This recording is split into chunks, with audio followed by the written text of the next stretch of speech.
നമസ്കാരം. മാർത്തോമ കുരിശും സ്ലീവ കുരിശും. സ്ലീവ അതൊരു സുറിയാനി വാക്കാണ്. അതിന് രണ്ടർത്ഥമുണ്ട്. തടി, കുരിശാകുന്ന തടി എന്നർത്ഥമുണ്ട്. ആ കുരിശാകുന്ന തടിയിൽ കിടക്കുന്നവൻ എന്നും അർത്ഥമുണ്ട്. നമ്മൾ പള്ളികളിലൊക്കെ ചിലപ്പോൾ അച്ഛൻ അല്ലെങ്കിൽ കപ്പിയാരൊക്കെ പറയും ആ സ്ലീവ കുരിശെടുക്കുക. സ്ലീവ കുരിശെടുക്കുക എന്ന് പറഞ്ഞാൽ യേശുവിൻ്റെ ശരീരം തൂങ്ങിക്കിടക്കുന്ന ആ കുരിശെടുക്കാനാണ്. അതാണ് സ്ലീവ കുരിശ്. യേശുവിൻ്റെ ശരീരമുള്ള കുരിശിനെയാണ് സ്ലീവ കുരിശ് എന്ന് പറയുക.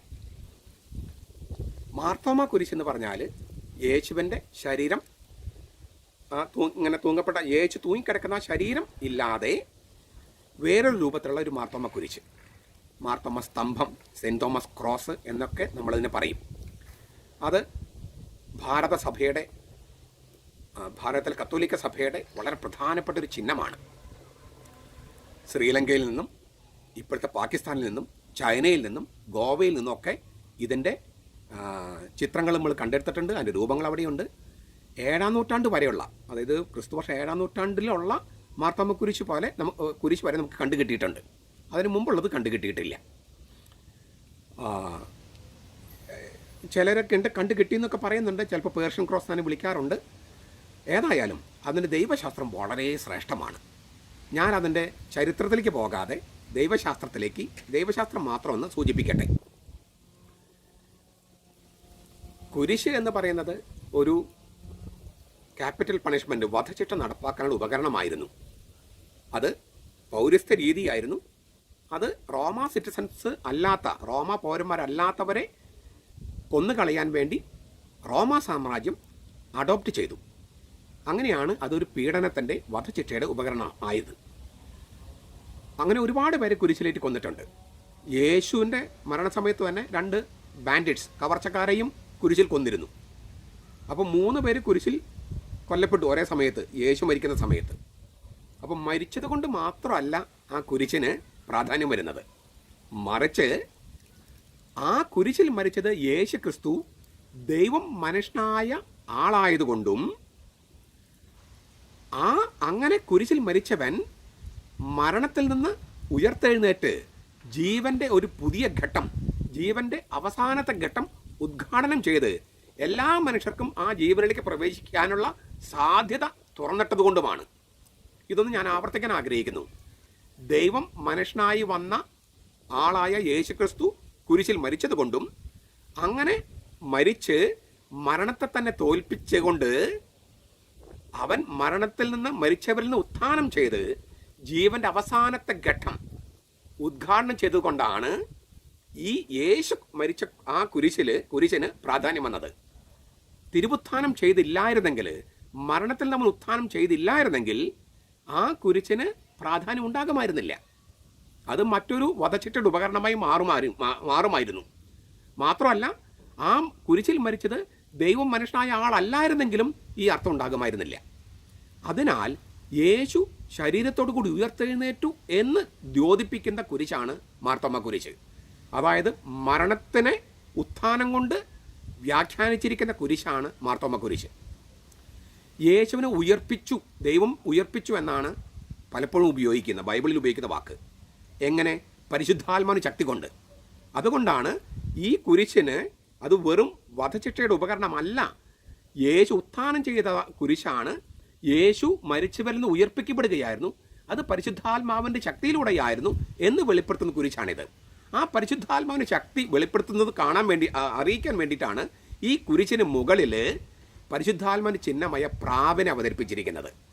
ബൈബിളിൽ പരിശുദ്ധാത്മാവിൻ്റെ ഒരു ചിഹ്നമാണ് പ്രാവ്. പ്രാവിന് ഒരുപാട് അർത്ഥങ്ങളുണ്ട്. Dove of the holy spirit എന്ന് പറഞ്ഞിട്ട് ഞാനൊരു പുസ്തകം എഴുതിയിട്ടുണ്ട്. അതിനകത്ത് ഇതിൻ്റെ വിശദമായ കാര്യങ്ങൾ ഞാൻ കൊടുത്തിട്ടുണ്ട്. അപ്പോൾ പരിശുദ്ധാത്മാവിന് ശക്തിയാൽ യേശു മരിച്ചവരിൽ നിന്ന് ഉയർപ്പിക്കപ്പെട്ടു. പരിശുദ്ധാത്മാവിൻ്റെ പ്രതീകമാണ് ബൈബിളിൽ പ്രാവ്. ആ പ്രാവ് കുരിശിന് മുകളിൽ വന്നിരിക്കുന്നതിൻ്റെ അർത്ഥം പരിശുദ്ധാത്മാവ് വന്ന് യേശുവിനെ ഉയർപ്പിച്ചു എന്നാണ്. ഈ കുരിശിന് ചുറ്റോട് ചുറ്റും ഇങ്ങനെ മൊട്ടുകൾ, വിടരാൻ പോകുന്ന മൊട്ടുകൾ പോലെയാണ്. എന്ന് വെച്ചാൽ കുരിശ് ചത്ത ഒരു തടിയല്ല, കുരിശ് വികാസം പ്രാപിച്ചുകൊണ്ടിരിക്കുകയാണ്. എന്ന് വെച്ചാൽ ജീവനുള്ള കുരിശായിട്ടാണ് അതിനെ അവതരിപ്പിച്ചിരിക്കുന്നത്. മുൻപൊരു വീഡിയോയിൽ ഞാൻ പറഞ്ഞിരുന്നു, യേശു തന്നെയാണ് കുരിശെന്ന്. അവൻ മരിച്ചവരിൽ ഉയർപ്പിക്കപ്പെട്ടു, അവൻ ജീവിക്കുന്നവനാണ്, ഇന്നും ജീവിക്കുന്നവനാണ്. അത് അവതരിപ്പിക്കാൻ വേണ്ടിയാണ് ഈ കുരിശ് തടിയിലാണെങ്കിൽ പോലും തടിയല്ല, യേശുവാണ്, അവൻ ജീവിച്ചിരിക്കുകയാണ്, ആ വിടരാൻ പോകുന്ന മുട്ടുപോലെ അവതരിപ്പിച്ച് ജീവിക്കുന്നവനാണ് ഈ കുരിശിൽ ഉയർപ്പിക്കപ്പെട്ടത് എന്ന് ബോധ്യപ്പെടുത്താൻ വേണ്ടിയാണ് ആ കുരിശിൻ്റെ അറ്റത്ത് മുകുളങ്ങൾ പോലെ വിടരാൻ പോകുന്ന മൊട്ടുകൾ പോലെ അവതരിപ്പിച്ചിരിക്കുന്നത്. ജീവനുള്ളതാണ്. ഈ കുരിശ് സ്ഥാപിച്ചിരിക്കുന്നത് 3 ഇങ്ങനെ പടികളിലാണ്. 3 പടികൾ ഗാഗുൽത്തായുടെ ചിഹ്നമാണ്. 3 പടികൾ അത് പരിശുദ്ധ തൃത്വത്തിൻ്റെ ചിഹ്നവുമാണ്. 3 ബൈബിളിൽ പരിശുദ്ധ തൃത്വത്തിൻ്റെ ചിഹ്നമാണ്. 3 പടികൾ ഗാഗുൽത്തായുടെ ചിഹ്നമാണ്. ഗാഗുൽത്തായാണ് ഈ 3 പടികൾ കൊണ്ട് അവതരിപ്പിച്ചിരിക്കുന്നത്. അതിനോട് ചേർന്ന് താമരയുടെ ഇലകൾ, 2 ഇലകളും അതിൻ്റെ തണ്ടും കൊടുത്തിട്ടുണ്ട്. എന്തുകൊണ്ടാണിത്? അതിനൊരല്പം ചരിത്രമുണ്ട്. തോമാസ് ലീഹ ഇന്ത്യയിൽ വന്ന സമയത്ത്, കേരളത്തിൽ വന്ന സമയത്ത്, കേരളത്തിൽ ഉണ്ടായിരുന്ന പ്രബല മതവിഭാഗങ്ങൾ എന്ന് പറയുന്നത്, ഒന്ന് അവിടുത്തെ ദ്രാവിഡ വംശജരുണ്ടായിരുന്നു. ദ്രാവിഡ വംശജർ, ഈ കറുത്ത കളറുള്ളവരൊക്കെ ദ്രാവിഡന്മാരാണ്. ആ ദ്രാവിഡ വംശജരുണ്ടായിരുന്നു. യഹൂദന്മാരുണ്ടായിരുന്നു. ആ യഹൂദന്മാരുടെ അടുത്തേക്കാണ് യഹൂദനായ തോമാസ് ലീഹ വന്നത്. പിന്നെ ബുദ്ധമതവും ജൈനമതവുമാണ് കേരളത്തിൽ പ്രബലമായിരുന്നത്. ബുദ്ധമതത്തിൻ്റെ ചിഹ്നമായിരുന്നു താമര. ബുദ്ധമതത്തിൽ നിന്നും യഹൂദമതത്തിൽ നിന്നും ദ്രാവിഡന്മാരിൽ നിന്നുമായിരുന്നു ആദ്യത്തെ മാനസാന്തരങ്ങൾ. ഹിന്ദുക്കൾ കേരളത്തിലെത്തുന്നത് AD 4-ാം നൂറ്റാണ്ടിലാണ്. അപ്പോൾ നിങ്ങളിൽ ചിലർ ചോദിക്കാം, തോമാസ് ലീഹ പാലയൂർ നമ്പൂതിരിമാരെ മാനസാന്തരപ്പെടുത്തിയ കഥയുണ്ടല്ലോ. തീർച്ചയായിട്ടും ഉണ്ട്. നമ്പൂതിരിമാരെന്ന് പറഞ്ഞാൽ ഹിന്ദുക്കളല്ല, ബുദ്ധവിഹാറിലെ പൂജാരിമാരെയാണ് നമ്പൂതിരിമാരെന്ന് വിളിക്കണേ. അപ്പോൾ ബുദ്ധമതത്തിൽ നിന്നും ഏറ്റവും കൂടുതൽ മാനസാന്തരങ്ങൾ ഉണ്ടായത് യഹൂദന്മാരിൽ നിന്നും ബുദ്ധമതത്തിൽ നിന്നും ആയിരുന്നു.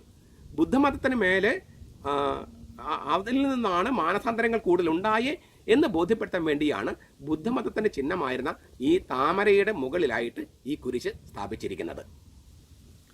ഇത് മാർത്തോമ ക്രിസ്ത്യാനികളുടെ സവിശേഷ ചിഹ്നമാണ്. ധാരാളം ദൈവശാസ്ത്രമുള്ള ഒരു അടയാളമാണ്.